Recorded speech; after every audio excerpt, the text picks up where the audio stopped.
Sorry, I had to cut the video. Okay, so, back to... Okay, so how does Holling's parents on attending the play seem to affect him? Obviously, I feel like he's affected, right? Do I find him to be surprised because his parents aren't going to the play because of something with his dad's work? No. And do you think he's surprised by that? No, because numerous times throughout this book, Holling's father really showed how much, work means to him and how important it is. And work is very important. So I don't think Holling is bitter at his parents for not going at all. If anything, he really doesn't want to wear the tights. So I think that's more why he's so concerned. Okay, so on page 79, Mickey Mantle, a famous baseball player, is coming to their town. Mrs. Baker announces this to the class. So what's funny and ironic about this is Holling's mom and dad were both like, oh, nobody will come, like nobody from your middle school will come, like no worries, whatever. So Holling's like, all right, like it might not be that bad if nobody comes that I know. And then Mrs. Baker announces it to the class. How funny.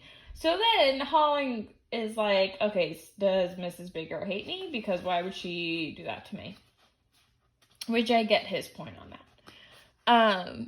On page 80, Mrs. Baker announced to the class, it is the same night as the play Holling is in. If you keep reading, you'll find out who shows and who doesn't go. So, meaning that she says to the class, okay, there is a play going on the same night as Mickey Mantle. So who's going to see a play versus go see their favorite baseball player, right? You'd want to go see the favorite baseball player. So she added, if you go to the play, I'll give you extra points. So now everybody's like, oh, I'm going to go to the play. And Holling knew himself right then and there that everybody's going to go. So, on page 81,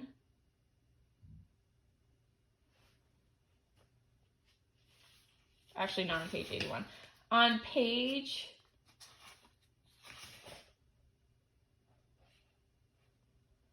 I would say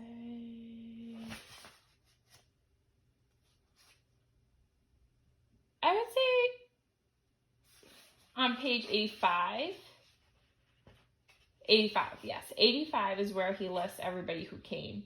And even people who sat in the front row, right? Okay, so. Sorry. So then that happened. So people from his play come. There are people who are sitting on the front row. Holling does a great job, right? And then now we get to page 88, so we're skipping a little bit. So during the play, Holling does a great job. Everybody's super proud of him. And right after the play, Holling's like, okay, now I need to go see Mickey Mantle.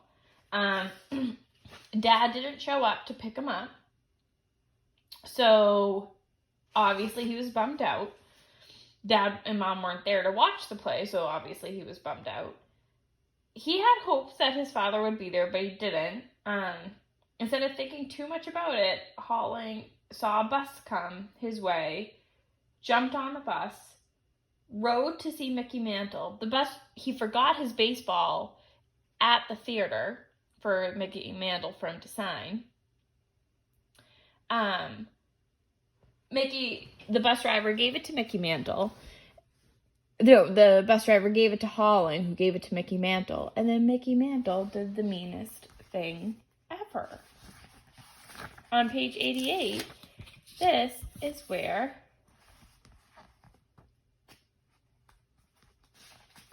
oh wait, not on page 88, I'm sorry.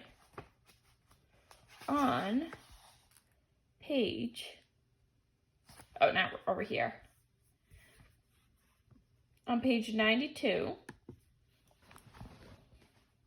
I wrote a note saying, I wrote a note on page 92 that I could cry, in quotes. Hint, it involves Mickey Mantle and Holling.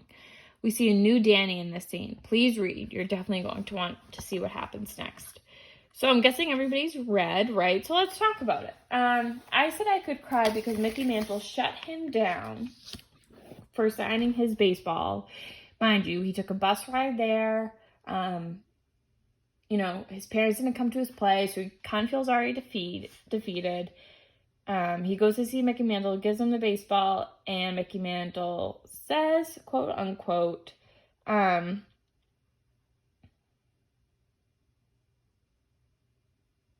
"What are you supposed to be?" I froze. What was I supposed to say? "You look like a fairy," he said. I coughed once. "I'm Ariel." I said. "Who?" "Ariel. Sounds like a girl's name." "He's a warrior," I said. Mickey Mantle looked at me up and down. "Sure he is." "Listen, I don't sign baseballs for kids in yellow tights." Mickey Mantle looked at his watch, turned to Mr. Baker. "It's past 9:30. I'm done." He tossed my new perfect white baseball onto the floor. It rolled past my feet into the folds of my blue cape. I really want you all to just think about that. Imagine seeing someone who you absolutely adore, a famous person, right? You're super excited. And just by how you look, just by what you're wearing, he's like, no, I don't want to do that. I don't want to be nice to you. Pretty much like, no. And then what happens is Danny Humpher, who stepped to the table and slowly placed his baseball signed by Mickey Mantle, back in front of the greatest player to put on Yankee pinstripes since Babe Ruth. "I guess I don't need this after all," Danny said. He lifted his hand from it, and I could tell it wasn't easy. "What's the matter, kid?" said Mickey Mantle. "You're a pined ninny," said Danny Humphrey. "Come on, Holling." Whew, I got the chills. How amazing is that? So right there, we see Danny sticking up for Holling. He knew how terrible that was, Mickey Mantle did that. So he was like, you know what? I'm all set. So then,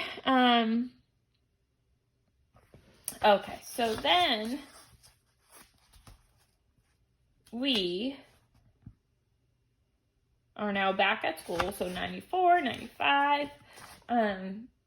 And let me check the questions.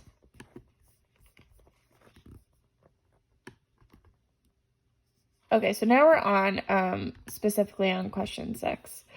This is a lot to handle. And I want us all to remember how important kindness is. So I will read you what she says. She goes,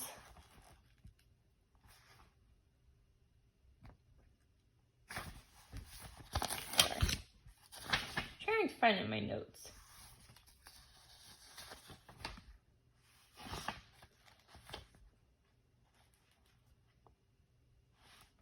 So they're in the lunch line, okay? And it's right before some type of break. So you're supposed to get something special every day, but Holling is saying how that's not happening. So I'm starting mid-page on 95. "Take it and eat it," she said. "Who is she?" "Is Mrs. Biggio." "Take it and eat it," she said to Danny Humpher when his hand hesitated over the something. "You're not supposed to examine it," she said to Marilee, who was trying to figure out the surprise part. "You waiting for another cream puff?" she said to me. "Don't count on it this millennium." And on the last day before the holiday break, to my tea, "Pick it up and be glad you're getting it. You shouldn't even be here, sitting like a queen in a refugee home, while American boys are sitting in swamps on Christmas Day. They're the ones who should be here, not you." My tea took her something. She looked down and kept walking. She probably didn't see that Mrs. Biggio was pulling her haircut down lower over her face because she was almost crying. And probably Mrs. Biggio didn't see that my tea was almost crying too. But I did. I saw them. And I wondered how many gods were dying in both of them right then, and whether any of them could be saved. By him saying gods, I feel as though spirit, as to how crushed both of them must feel, right? For her to say something that mean, she obviously has some type of anger in her. And my tea, she probably just feels terrible, right? Someone saying something that mean to you, won't make you feel good. So, and she's probably, like, she can't do anything. She's not, so, I feel like that's why I wrote here. Where is it?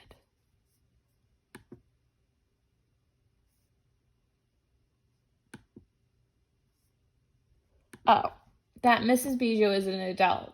MIT is a child. Is this behavior acceptable to anyone at all? You could think about that for a few minutes and really think, like, that's not right. That's not right. Mrs. Bijou said that. So then, but we're starting to see, though, that's why I made the point for up here, how the Quality of Mercy is not, the vandals are targeting the Vietnamese refugees. I'm not saying that Mrs. Bijou vandalized anything, but by her saying mean stuff like that, she's still hurting people, right? She's still hurting my tea. Okay, so then, and Mrs. Bijou from the November chapter is her husband died. So there's a lot of underlying anger Mrs. Bijou has, right? Okay, so then, let's go here. What surprise does Mrs. Baker arrange for hauling Danny and Doug? Be specific. Why do you think she does this? Okay, so this is on like the last few pages. It is, so since Mickey Mantle was absolutely terrible to hauling, and Danny stuck up for him, Mrs. Baker found out about it, and she set up another meeting. She had them two leave class, and she was like, can you go to the gym, whatever. She didn't tell them anything, so all three of them were like, all right, we'll go to the gym. She goes to the gym, and Joe Pepitone, this on page 98, and Horace Clark were waiting for us on the bleachers in their Yankee uniforms, number 25 and number 20, the two greatest players to put Yankee pinstripes since Babe Ruth. So, then they just played around, all of them together. They then gave them, I think Joe Pepitone gave Pauling his jacket that he was wearing. Like, how cool. So then I'm going to finish reading 99. So I am at the afterword, okay? Midway through the page, afterward. This is page 99. Afterward, they signed our baseballs and signed our mitts. They gave us each 2 tickets for opening day next April. And they gave Doug and Danny their caps. And for me, Joe Pepitone gave me his jacket. Can you believe it? His jacket. When they drove off, it felt like a space inside me had filled again. Our revels were not dead. Danny and Doug and I ran up to the 3rd floor to find Mrs. Baker, Mr. Vendelari, and was already taking down the Christmas and Hanukkah decorations. The halls were ghostly dark, and the classroom doors were shut with the lights out behind them. Mrs. Baker was gone, but she had left a note on the door. Mr. Hoodhood, it said, read the tragedy of Macbeth for the first Wednesday of January. Too bad, said Danny. But Doug went on in, and he came back out carrying the cardboard box for number 166 from the coat room. He looked at us, shrugged, and hauled it down the hall, staggering under its clumsy weight. We never saw it again. The next day, President Johnson declared a Christmas ceasefire in Vietnam, and the bombs stopped dropping. And so the happy holidays finally began. So, a lot happened, right? It says, what does Holling notice Doug Swiatek carry out of Miss Baker's room? What does this mean Doug has decided? And what does this suggest about his character? So that's on page 99, right? Doug just had a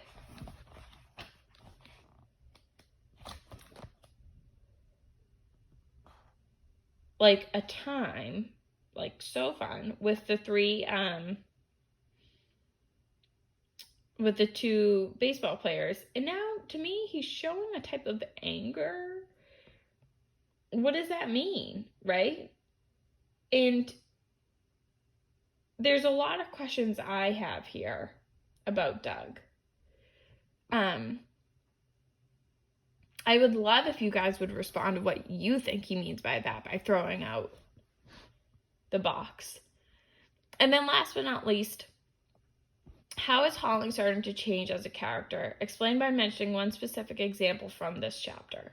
So that's on you, right? We went over a lot of examples, what's happening to Holling, his point of view on things. I want you guys to answer that. And if you want, once you're done answering these questions, you can definitely comment on what you answered, because I would love to hear what you guys wrote. And maybe we could have a discussion like what we did in class. So I hope this helped. And if you have any more questions, please let me know. Bye, guys.